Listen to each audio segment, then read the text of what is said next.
Welcomes to Sri ப்ரீஸ் பிரேவ். எல்லாரும் எப்படி இருக்கீங்க நண்பர்களே? இன்னைக்கு நம்ம பேச போற இந்த விஷயம் ஒருவேளை இப்போ இந்த நிமிஷத்துல உங்களோட வாழ்க்கையில நீங்க அனுபவிச்சுட்டு இருக்கிற ஒரு பெரிய வலியா கூட இருக்கலாம். கொஞ்சம் யோசிச்சு பாருங்களேன். நம்மளுடைய வாழ்க்கையில நம்மளை ரொம்ப காயப்படுத்துற விஷயம் எது? நம்மளை பிடிக்காதவங்களா, இல்ல நம்மளை பத்தி தப்பா பேசுறவங்களா? கண்டிப்பா அவங்க யாருமே கிடையாது. நம்மள புரிஞ்சுக்கவே விரும்பாத சில மனுஷங்க கிட்ட போயிட்டு நான் யாரு? நான் எப்படிப்பட்டவன்? நான் உனக்கு என்னலாம் பண்ணியிருக்கேன்? அப்படின்னு நம்மள நாமளே திரும்ப திரும்ப நிரூபிக்க முயற்சி பண்றோம் பார்த்தீங்களா?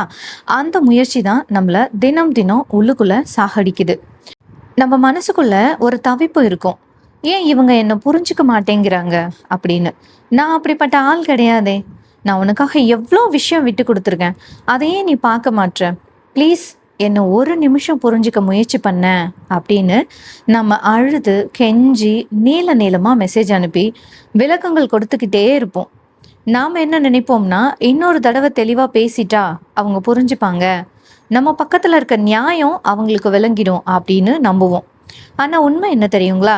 நீங்க எவ்வளோதான் இறங்கி வந்து விளக்கம் கொடுத்தாலும் உங்க மேல ஒரு தப்பான பிம்பத்தை உருவாக்கி வச்சிருக்க ஒரு மனுஷனால உங்க உண்மைய என்னைக்குமே பார்க்க முடியாது. அவங்க பார்க்கவும் விரும்ப மாட்டாங்க. அதனால தான் சொல்றேன், உங்க மதிப்பை புரிஞ்சிக்காத யார்கிட்டயும் உங்களை நிரூபிக்க துளி கூட முயற்சி பண்ணாதீங்க.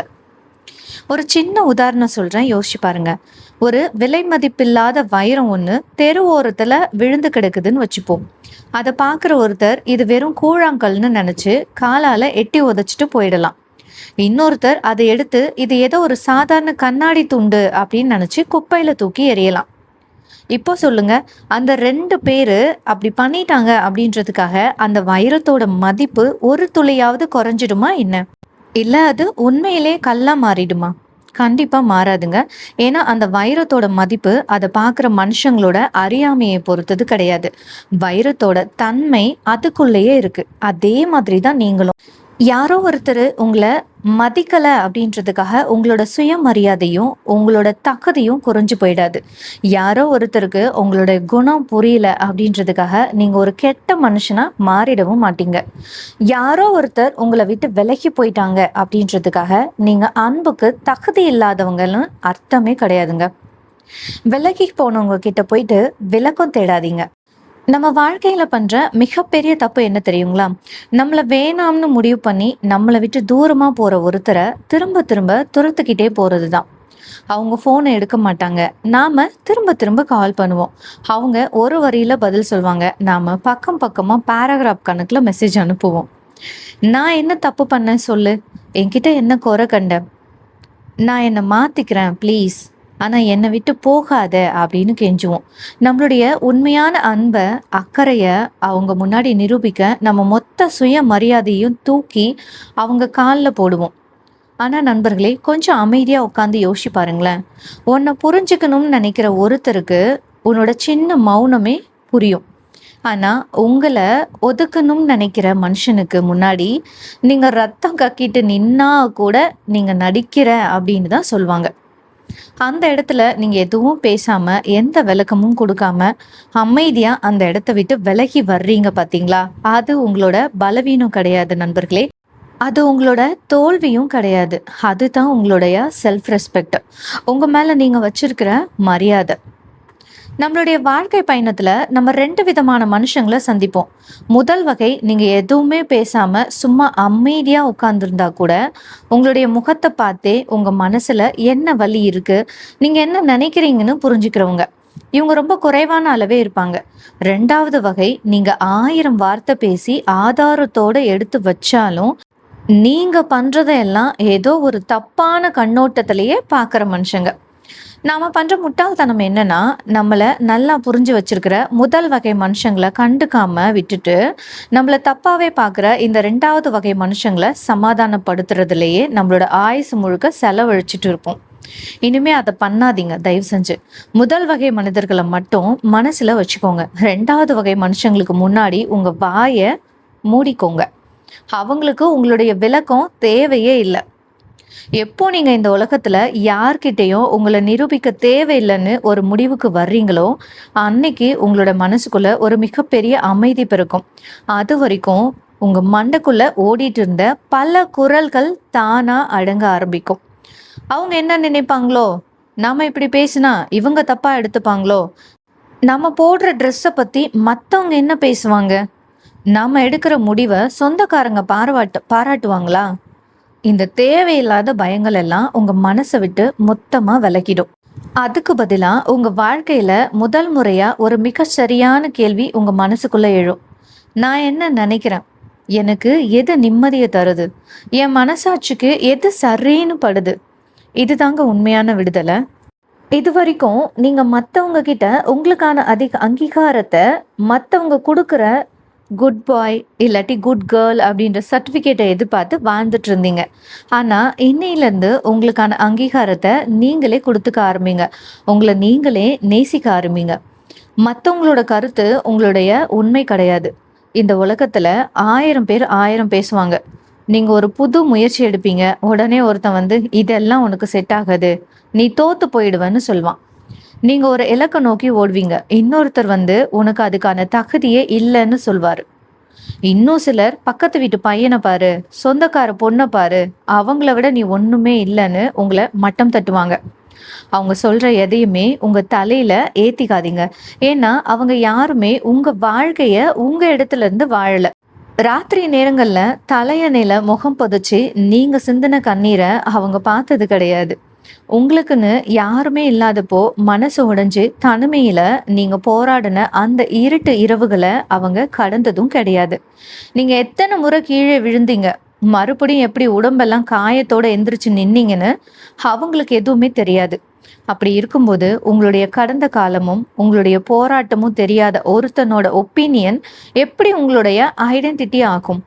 அவன் சொல்றதை வச்சு நீங்க உங்களை எப்படி முடிவு பண்ணலாம்? யோசிங்க. சில நேரங்களில் நம்மளை பற்றி யாராவது தப்பாக பேசும்போது நமக்கு உடனே கோபம் வரும். அவன் எப்படி என்ன அப்படி சொல்லலாம், நான் அவன்கிட்ட போய் நேருக்கு நேராக சண்டை போடணும், நான் என்னன்னு அவனுக்கு காட்டணும் அப்படின்லாம் தோணும்.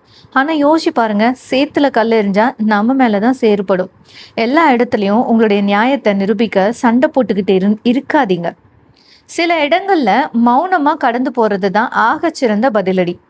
சில மனுஷங்களுக்கு உங்களுடைய வார்த்தைகள் எத்தனை கோடி சொன்னாலும் புரியவே புரியாது. ஆனால் உங்களுடைய வளர்ச்சி புரியும். நீங்கள் எதுவும் பேசாமல் உங்களுடைய வேலையில் மட்டும் கவனமாக இருந்து அமைதியாக ஜெயிச்சு முன்னாடி நிற்கும்போது நீங்கள் எந்த விளக்கமும் கொடுக்க வேண்டிய அவசியமே இருக்காது. உங்கள் வாழ்க்கையும் உங்களுடைய வெற்றியும் அவங்களுக்கு தானாக பதில் சொல்லும். சில பேர் சொல்வாங்க, நான் ரொம்ப நல்லவனா இருந்தேன், ஆனா என்னை எல்லாரும் ஏமாத்திட்டாங்க, அதனால நானும் இனிமே கெட்டவனா மாற போறேன் அப்படின்னு. தயவு செஞ்சு அப்படி மட்டும் பண்ணாதீங்க. யாரோ ஒருத்தர் உங்க நல்ல குணத்தை பயன்படுத்தி உங்களை ஏமாத்திட்டாங்க அப்படின்றதுக்காக உங்க இயல்பான நல்ல மனசை நீங்க மாத்திக்காதீங்க. யாரோ ஒருத்தர் உங்க உண்மையான அன்பை தூக்கி போட்டுட்டாங்க அப்படின்றதுக்காக அன்பு காட்டுற அந்த அழகான சுபாவத்தை இழந்துடாதீங்க. ஒருத்தன் விஷம் கொடுத்துட்டான் அப்படின்றதுக்காக இந்த உலகத்துல இருக்க எல்லா தண்ணியையும் விஷம்னு நினைக்க முடியாது இல்லைங்களா? ஆனா ஒரு முக்கியமான பாடத்தை மட்டும் கத்துக்கோங்க.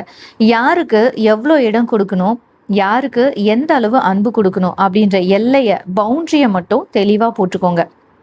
எல்லாருக்கும் உங்க வாழ்க்கையோட கதவை திறந்து வைக்காதீங்க. உங்களுடைய அன்பை மதிக்கிறவங்களுக்கு மட்டும் உங்களுடைய இதயத்துல இடம் கொடுங்க. மற்றவங்கள ஒரு தூரத்துல வச்சு பார்க்க கத்துக்கோங்க. எல்லாரும் என்ன புரிஞ்சுக்கணும் அப்படின்ற மாயைய விட்டுருங்க. நாம பண்ற இன்னொரு பெரிய தப்பு, இந்த உலகத்துல இருக்கிற எல்லாரும் நம்மளை ஏத்துக்கணும், எல்லாரும் நம்மளை பத்தி நல்ல விதமா மட்டும்தான் பேசணும் அப்படின்னு எதிர்பார்க்கிறோம். ஆனா அது நடக்கவே நடக்காது. ஏன்னா ஒவ்வொரு மனுஷனுக்கும் அவங்களுடைய வாழ்க்கை சூழல், அவங்க வளர்ந்த விதம், அவங்களோட எதிர்பார்ப்புகள், அவங்களுடைய பொறாமை உணர்வுகள்னு எல்லாமே வேற வேற. ஒருத்தன் தன்னோட கண் வழியா தான் இந்த உலகத்தை பார்ப்பானே தவிர உங்களுடைய கண்ணீரோட வழியா யாருமே பார்க்க மாட்டாங்க இங்க. அதனால ஊர்ல இருக்க எல்லாரையும் திருப்திப்படுத்த முயற்சி பண்றத இன்னையோட நிறுத்துங்க.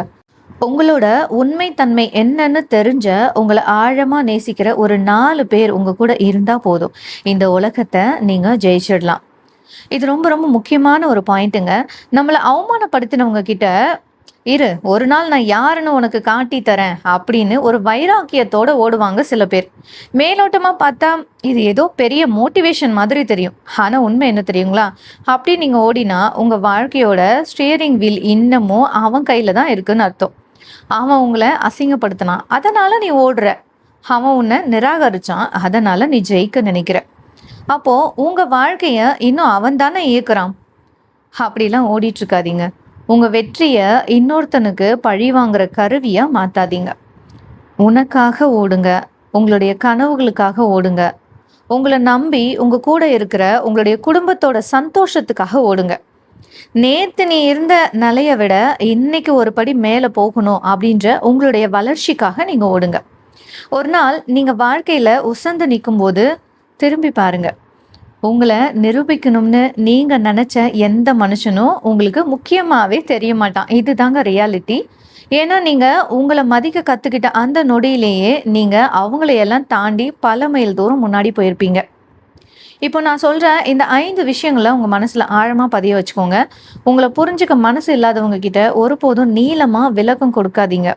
உங்களுடைய மௌனம் அவங்களுக்கு புரியாதப்போ உங்களுடைய வார்த்தைகள் எந்த மாற்றத்தையும் உண்டாக்காது. அதே மாதிரி உங்களை மதிக்காத இடத்துல உங்களுடைய இருப்பை நிரூபிக்க போராடாதீங்க. மதிப்பற்ற இடத்துல இருந்து அமைதியா வெளியேறது தான் உங்களுக்கு நீங்களே கொடுத்துக்கிற மரியாதை.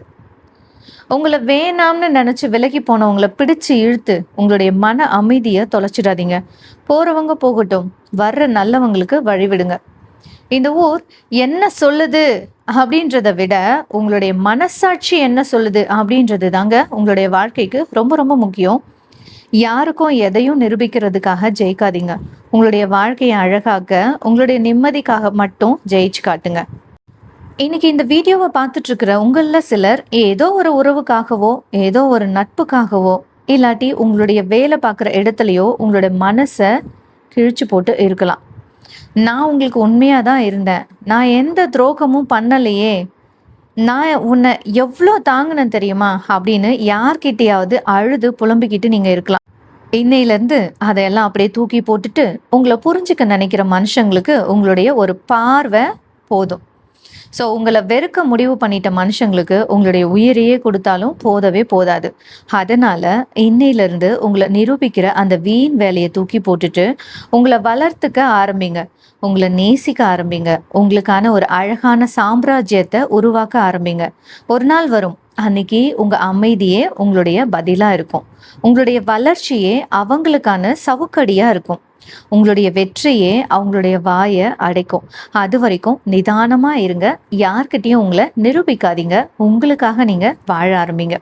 இந்த வீடியோ உங்க மனசுக்கு கொஞ்சம் நிம்மதியோ இல்ல தெளிவையோ கொடுத்திருந்தா உங்களுடைய நண்பர்களுக்கும் இதை ஷேர் பண்ணுங்க. மறக்காம நம்மளுடைய ஸ்ரீ பிரீஸ்பிரிட் சேனலை சப்ஸ்கிரைப் பண்ணி உங்களோட சப்போர்ட் அண்ட் லவ்வை கொடுங்க. அடுத்த ஒரு அழகான ஆழமான வீடியோல உங்களை சந்திக்கிறேன். நன்றி, வணக்கம்.